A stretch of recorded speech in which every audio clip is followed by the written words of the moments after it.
I don't know why I clapped.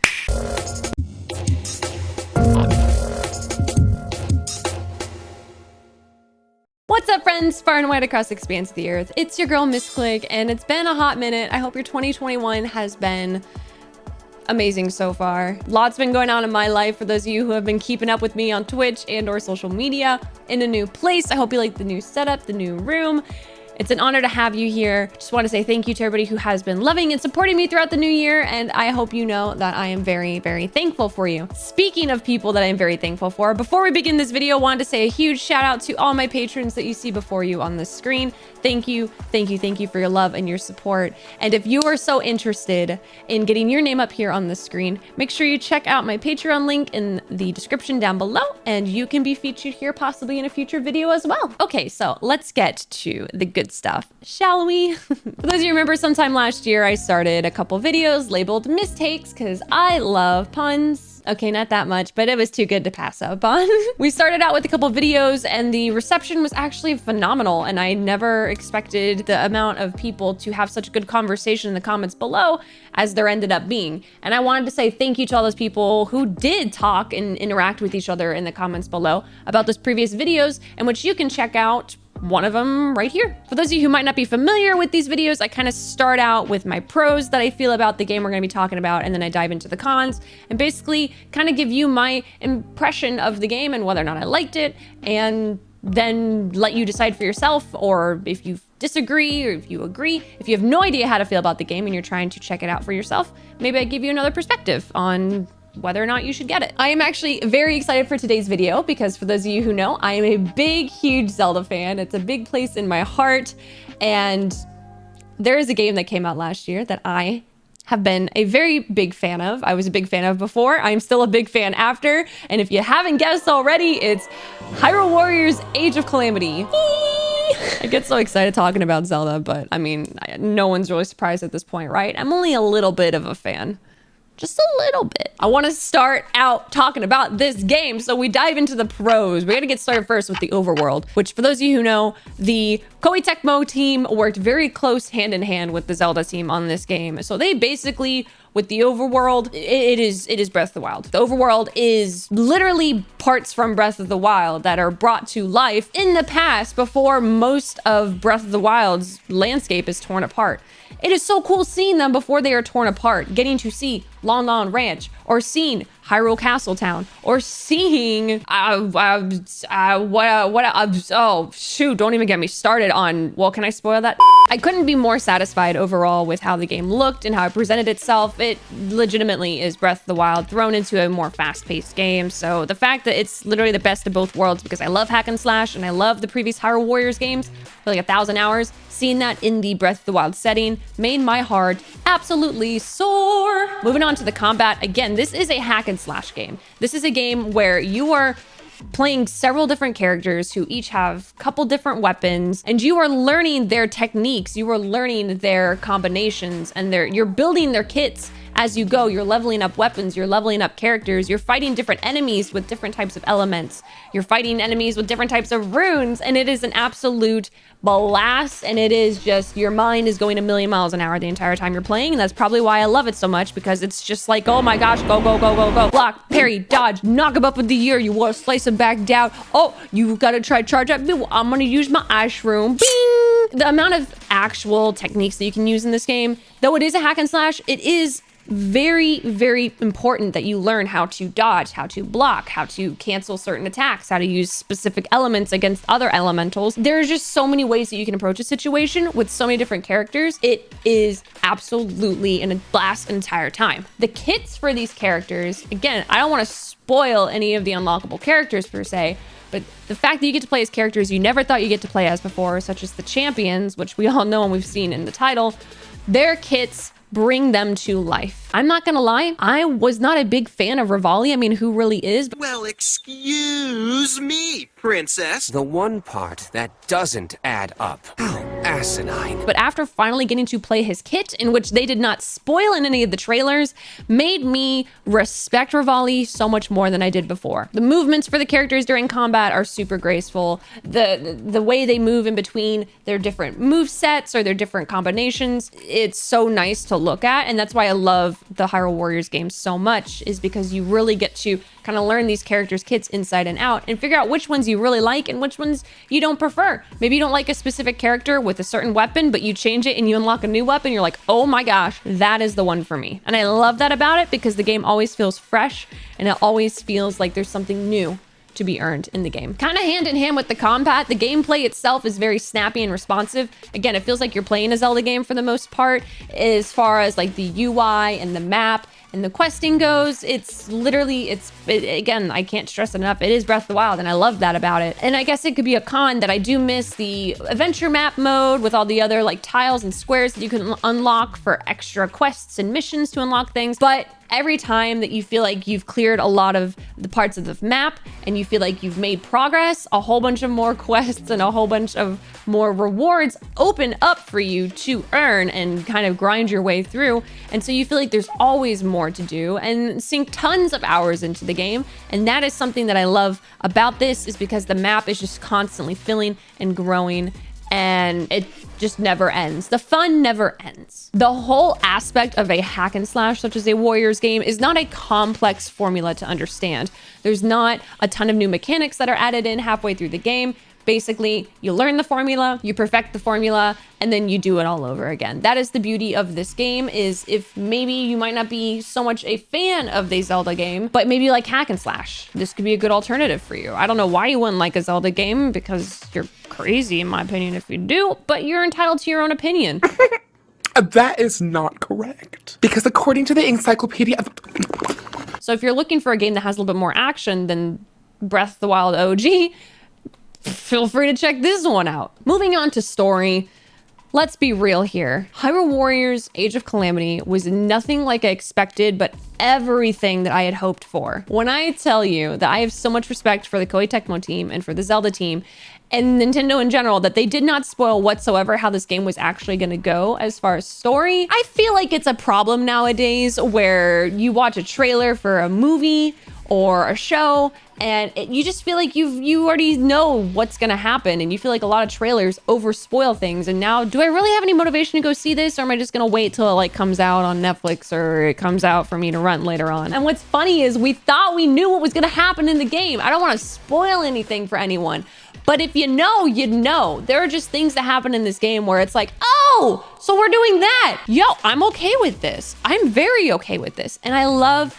that so much, because 2020 sucked, okay? It was not just Age of Calamity, it was the Age of 2020, and I was prepared to like lose it. And I lost it, but it was in a very different way. I'm here, I'm accepting it. Open arms, welcome in, my friends. Thank you for this creation, and I'm glad that I was wrong. I'm glad that I was wrong. I will admit, I always tell people, don't get your expectations up too high. I feel like my expectations were subconsciously high for this game because I thought I knew what was gonna happen. And when it didn't happen, I was like, oh, okay, all right, this is fine. This is fine. No fire, this is fine. There are interactions with characters that you wish you had gotten to see in the first Breath of the Wild. And when you finally see them, you're like, oh, bless their hearts, they're so cute, they're so precious, and I wanna hold them and hug them and tell them everything's gonna be okay, and they're just the best. And then you see interactions between characters you never thought you'd get to see, and you're like, oh my gosh, I didn't even know my heart needed this. And then when you're seeing it, you're like, oh, sweet baby guardian thing. Come back here, you whiny little... This is so pure. I'm gonna cry. I'm gonna puke. It's so cute. I genuinely feel, though, that because of the interactions that you see in this game, whether they actually possibly happened in the same kind of aspect of Breath of the Wild 1, OG Breath of the Wild 1 or not, I feel like because you've seen these interactions in this game, when you do, or if you do go back to play Breath of the Wild 1, you have more of a heartfelt response with these characters, and you feel like you know them a little bit more because it gives you those brief glimpses that you didn't get to see in the OG. And I love that. Last but not least, for the pros, I definitely want to talk about the music. Oh, Zelda music's always so good. That's never been new. It's always been kind of a staple in the music community. Zelda music has been a rock. Phenomenal. No questions asked.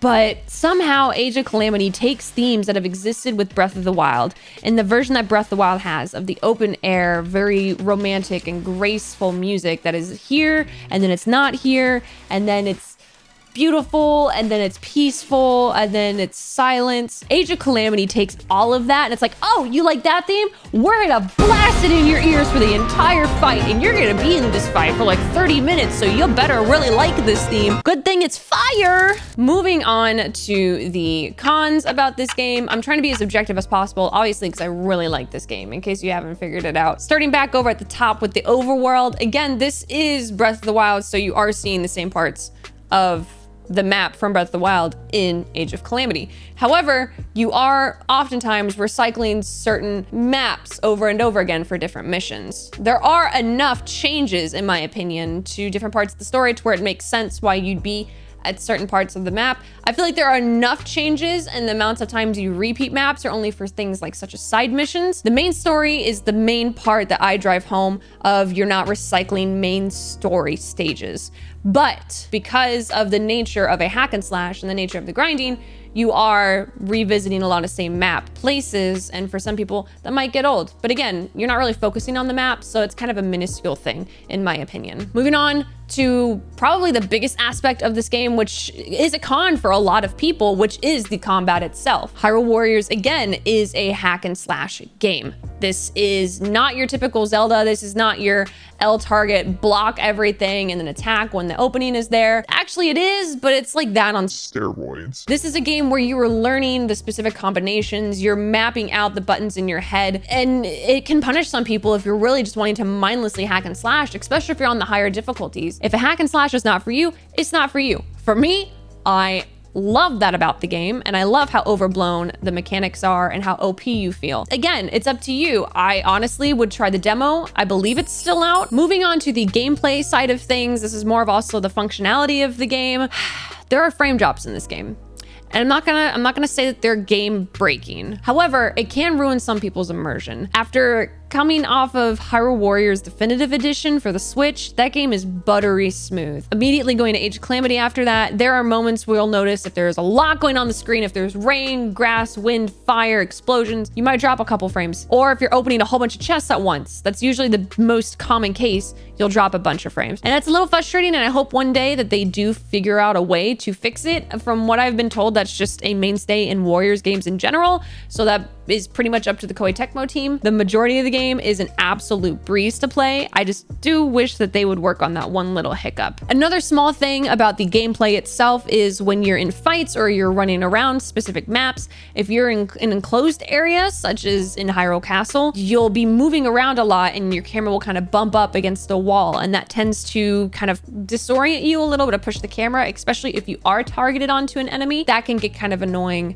So be aware of that, because it did mess me up a couple times and I did have to restart boss fights. And thank God I'm a patient lady, but some of you, I know you're not so patient. So keep that in mind. Oh, and one more thing to add to gameplay also is the fact that this is a hack and slash game, and there are multiple times where you will need to gather a certain amount of resources that you can only get from certain quests or missions. So there is a lot of grinding in this game. If you want a game that has a lot of replayability, this is for sure one of them. But also, if you're not a fan of grinding and going mission after mission after mission just to complete one item reward, that can run old for you. Put that in your little mental note list checkboard box thingy. Moving on to the cons of the story.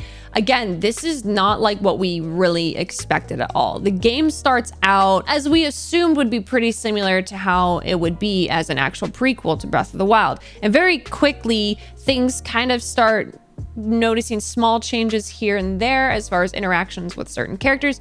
And then it hits a point, again, no spoilers, where you're like, this is not going the direction that I wanted. And for a lot of people, they weren't happy about some elements that might have been added into the game. For me personally, it's a Zelda game. You never know what you're gonna get. It didn't surprise me in a negative way because it's an element that's not new to the Zelda franchise. There are introductions that are not new to the Zelda franchise. They're just new to the Breath of the Wild universe or iteration or presence in this timeline, and I'm okay with it. Also, this is a little bit of a con for me. Some people actually might really disagree with this, is the little baby egg Calamity thing. It kind of just is, you know, on the trope of the cute little R2-D2 BB3, whatever his name is, cute little robot friend thingy that kind of is, you know, comedic and lighthearted and breaks the monotony of the seriousness of the game every now and then. And I think it is cute. But I will say, for as quirky as Baby Egg is, I will take the quirkiness of Baby Calamity Eggsy over the quirkiness that is Lana and Sia of Hyrule Warriors. Did it just get dark in here? I'm sorry. Am I throwing shade around? Oh. And last but not least, the biggest con I have for this game is the music. Oh, don't get me started. There's not enough. That's it. That's all my cons for the music. I need more. Peace. So that's it. That's the video. That's my pros and cons for Hyrule Warriors Age of Calamity. I hope you liked it. My opinion, I have some. Hello. A lot. Hi. If you agreed, cool. If you didn't, cool. Feel free, again, to let me know in the comments below things that you really feel like were important aspects to this game that I might not have touched on. These are things I'm just spitballing. I kind of just think of things and write them up and then talk about them as I go. But there's a lot to this game, and I know I've missed a lot of it. I also want to keep you for much longer than this, but write them down in the comments below, what you agreed with, what you disagreed with, what you feel like I missed, and try to label spoilers if you need to talk about it. I would prefer you give people some warning. I try not to touch on any spoilers today. If you are interested in things about spoilers, I've been thinking about throwing together a compilation of all my reactions to Age of Calamity for all the cutscenes. So if that's something that you would like, let us know in the comments below and we'll get to working on that, hopefully, if there's a demand for it. Anyway, thank you so much for watching, guys. It's really good to be back. If you like these types of videos, be sure to give it a thumbs up and subscribe to the channel if you haven't already. I wanted to say huge thank you to all of you. We're so close to 100,000 subscribers here on YouTube, and that is wild to me. Absolutely wild, because the fact that YouTube in reality kind of happened by accident. So for all of you who have made this the happiest accident of my life, thank you. I love you and I appreciate you. I cannot wait to see where we go from here. But I love you guys and I hope to see you in the next video. Have an amazing rest of your day. Stay awesome, stay beautiful, and stay savage, my friends. I will talk to you in the next one. Bye-bye.